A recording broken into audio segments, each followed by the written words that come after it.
Hey guys, welcome to my channel. I'm going to go over I'm Greg. I'm going to go over the cryptocurrency market with you guys, specifically Bitcoin, and I am going to show you pretty much some, in my opinion, almost conclusive proof that Bitcoin's not going to $10,000, guys. Okay. Um, I don't know how many times I'm just gonna. I guess I could say is that what am I trying to say here? I'm just gonna say it. Bitcoin's not going to $10,000. Not now, guys. Not now. I'm going to show you some proof in the charts. Okay. In the charts. Could it dip down a little bit more? It could, but it's not going to 10K. I'm going to show you the proof. Okay. Here's flow. I'm going to let you guys know flow. Picked it up there, $1.40. Okay. Now, this is a little bit higher risk play. The reason I decided to pick up flow is it has a lot of users on the chain. And I think that it could probably do in any next bullish sequence that may be popping off in the cryptocurrency market. It could do pretty good. Okay. It has an all-time high of, I think, about $40, and it's at $1.40. So a move to $10 or $20. If perhaps the markets go bullish sometime, maybe start of 23, end of the year, maybe possibly, or start of 23 or something like that, it could probably get to 15, 10, 15, even $20. So, however, there's a little bit of risk to it. You see the inflation rate right here is 23%. Don't really like that, but you just never know with some of these coins. Avalanche has pretty high inflation rate, and they still can pump. But if you're a long-term holder in flow, like you want to hold this thing for 1 year, 2 years, 3 years, 4 years, this is going to be even more important in that time frame, in my opinion. However, on Phantom here, I'm getting a little bit more bullish. Just had to research Phantom a little bit, and it's looking weak. One of the things that is really probably a better thing to do, in my opinion, is that you want to look at cryptocurrencies where there's not a lot of chatter on Twitter or on the YouTubes recently. If you see anything about Phantom, what do you hear about Phantom? Nothing really, except for the shills on Twitter that are all about Phantom, and they made a bunch of money in the last wave run, so they're all about Phantom, and maybe they're wealthy now. They probably are. If you bought it at the bottom, Phantom's bottom, and rode that up, you should have been extremely wealthy on Phantom. However, I'm a little bit more bullish on Phantom because instead of research, I had no idea Phantom's inflation rate was that low, 8.5. 8.5, okay? So that's good. That's good in my opinion. Now, I can go over Bitcoin right here, guys, and let you know, again, once again, I have new followers, and I do thank you followers, new subscribers to my channel that might not be aware of this, haven't made an update using the method I like to use. Looking at only the Bitcoin chart and trying to determine where Bitcoin is going to go is not smart, in my opinion. So here's Bitcoin. One of the telltale signs, you just want to look for, guys. This move to here took 60 days. Okay, so now you're in this area, and now you're talking about it's been in there for 126 days.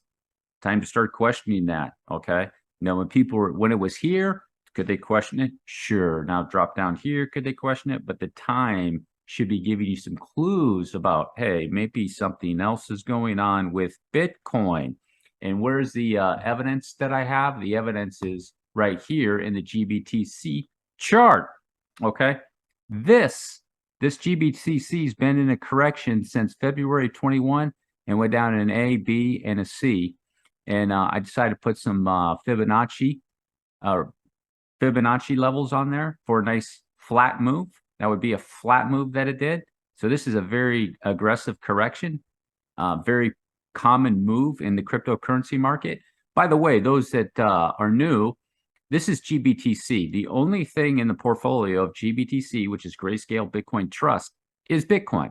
So if this goes down, Bitcoin goes down. If this goes up, Bitcoin goes up. As you can see right here, when Bitcoin went up, this went up, blasted up here, came back down and blasted up over here, pulled off a corrective move, wasn't able to break all-time highs, making this whole thing a corrective move all the way back down to here, hitting some nice areas thus far for a nice flat move, which is 2.0.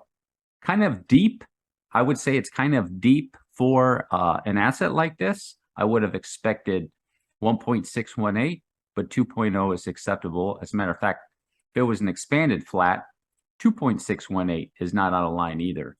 However, with this one, it's probably come up to finish it because you have, I'm going to take this off for you right now. Coming up to finish it, you have 1, 2, 3, as you can see, deepest in the RSI, which is third wave, the wave with the most momentum. This is going down, so most of the momentum is to the downside, as where when they go up, most of the momentum's to the upside, like right here. So this is down, up, and then coming back down with bullish divergence on the weekly chart for this GBTC chart. Okay. Just to make an assumption on my part that GBTC was playing around in there, trying to wait for it to finish its correction and go up. So just looking at this, and the reason why I say Bitcoin, if you want Bitcoin, if you're expecting Bitcoin, I'm just putting it out there, go to $7,000 to $10,000, you're going to be waiting probably, I would say, in my opinion, well over a year. Well over a year. I'll just leave it at that. But let's just say that this is bearish. Let's say you're bearish. Let's take a bearish mindset. You have ABC right here, a three-wave move, a three-wave move. This is a correction. So at a minimum over here, you should be expecting a three-wave move again, like so. And then it can make a trek down, kind of like Bitcoin, okay? Bitcoin over here, you have three-wave move, and you should be expecting another type of three-wave moves. All the moves are always in they're threes or fives. Okay, so three-wave move, and then you could take your let me use a for example, what am I going to use here? I'm going to use the path. So then you have this move. This is your three-wave move. Okay, so this is your three-wave move back up, and then this is probably how that would have to happen. And then you see how long this is taking. Okay, so then it's going to swing back up here.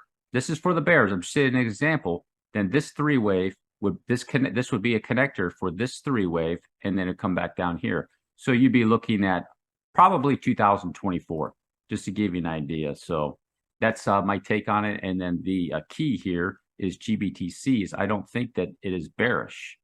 It's bearish now, but I think that you have a good shot that somewhere in this area, it's going to complete that correction and it's going to be making another run. Even at a minimum, if let's say it stays bearish, there should be a nice three-wave move. That means that Bitcoin's going to go up maybe 26, 27, 28, maybe even $30,000.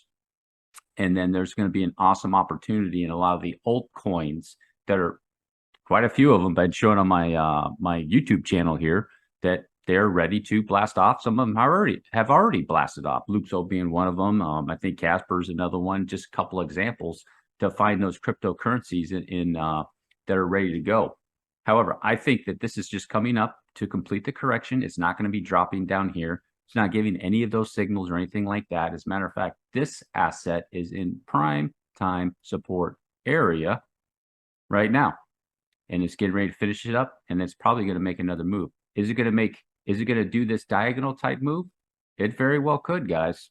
It very well could. This would be a expanding type diagonal. And could it do a blast off up there? It could break previous all-time highs. It very well could, guys. So this was the chart that I used. So there's a little bit more data or a little bit more chatter out there right now that people are talking about a Fed pause or a Fed pivot possibly. It's in the Wall Street Journal. It's in the Investors Business Daily. I think that gentleman, Invest Answers, has a big YouTube channel.